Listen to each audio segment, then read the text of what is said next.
नमस्कार, DNP India में आपका स्वागत। मैं हूं आपके साथ राहुल चौधरी। लोकसभा चुनाव का ऐलान बस अब कुछ ही दिनों में होने वाला है। एक तरफ बीजेपी 400 पार का दावा कर रही है, तो वहीं इंडिया गठबंधन भी कई ठोकरें खाने के बाद धीरे धीरे संभलता हुआ नजर आ रहा है। ऐसे में क्या आगामी चुनाव में एनडीए और इंडिया में टक्कर देखी जा सकती है, यह देखना दिलचस्प होगा। यूपी में समाजवादी पार्टी और कांग्रेस के बीच हुआ समझौता इंडिया गठबंधन के लिए नई उम्मीद लेकर आया है। पिछले कुछ समय से लगातार इंडिया गठबंधन को झटके लग रहे थे। जिस तरह से पहले नीतीश कुमार की पार्टी जेडीयू और जयंत चौधरी की आरएलडी ने विपक्षी खेमे को अलविदा कहा, उससे गठबंधन को लेकर तमाम तरह के कयास लगाए जा रहे थे। खास बात यह थी कि गठबंधन में शामिल सहयोगी दल हों या गठबंधन छोड़कर जाने वाले दल, सभी मौजूदा स्थिति के लिए कांग्रेस को ही जिम्मेदार ठहरा रहे थे। ऐसे में कांग्रेस ने ही गठबंधन का अहम सहयोगी होने के नाते नई रणनीति से आगे बढ़ने का फैसला लिया। उत्तर प्रदेश में समाजवादी पार्टी और कांग्रेस के बीच आखिरकार सीटों के बंटवारे पर सहमति बनी। इस पूरी बातचीत में कांग्रेस महासचिव प्रियंका गांधी की भूमिका काफी अहम रही। खबरें हैं कि प्रियंका गांधी ने खुद सपा मुखिया अखिलेश यादव से फोन पर बातचीत की, जिससे काफी समय से अटका हुआ गठबंधन फाइनल स्टेज पर आ पाया। अब यूपी में बनी इस सहमति ने अन्य राज्यों में भी इंडिया गठबंधन में सीटों के बंटवारे की राहें खोल दी हैं। इंडिया गठबंधन में टीएमसी चीफ ममता बनर्जी से लेकर आम आदमी पार्टी के पंजाब के मुख्यमंत्री भगवंत मान ने जिस तरह से पश्चिम बंगाल और पंजाब में अकेले चुनाव लड़ने की घोषणा की थी, उससे संदेश ठीक नहीं जा रहा था। राजनीतिक जानकार भी ये कयास लगा रहे थे कि लोकसभा चुनाव से पहले ही इंडिया गठबंधन बिखरने की दिशा में कदम बढ़ा चुका है। इस बात का एहसास कांग्रेस को भी हो गया था। कांग्रेस को यह बात समझ में आ गई थी कि जिद पर अड़े रहने से बात बनने से पहले ही बिगड़ जाएगी।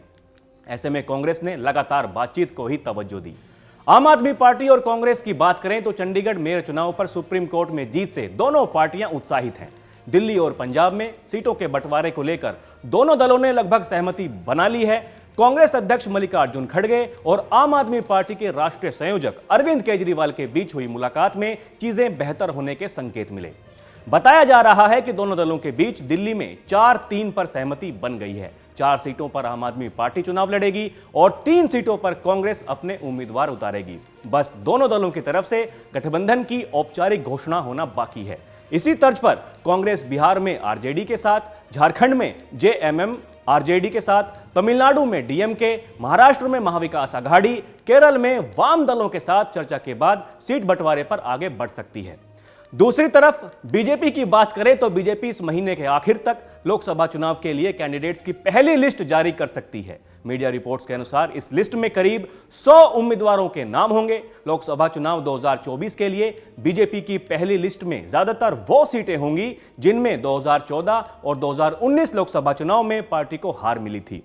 लिस्ट में उत्तर प्रदेश की 14 लोकसभा सीटें भी शामिल हैं। इसके अलावा तमिलनाडु, केरला, आंध्र प्रदेश, तेलंगाना, कर्नाटका, पश्चिम बंगाल, पंजाब, जम्मू कश्मीर, ओडिशा और महाराष्ट्र की हारी हुई सीटों पर बीजेपी पहले अपने उम्मीदवार उतार सकती है।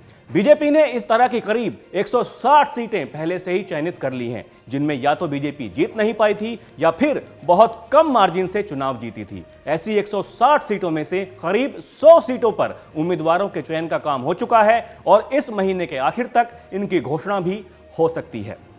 तो एक तरफ इंडिया गठबंधन की गाड़ी पटरी पर आई है, तो बीजेपी ने गाड़ी को फुल स्पीड में उड़ाने की तैयारी कर ली है। अब चुनावी संग्राम में किसकी तैयारी किस पर भारी रहेगी, ये तो चुनाव के नतीजे ही बताएंगे। अभी के लिए इतना ही। खबरों का सिलसिला जारी है। आप देखते रहें डीएनपी इंडिया। नमस्कार।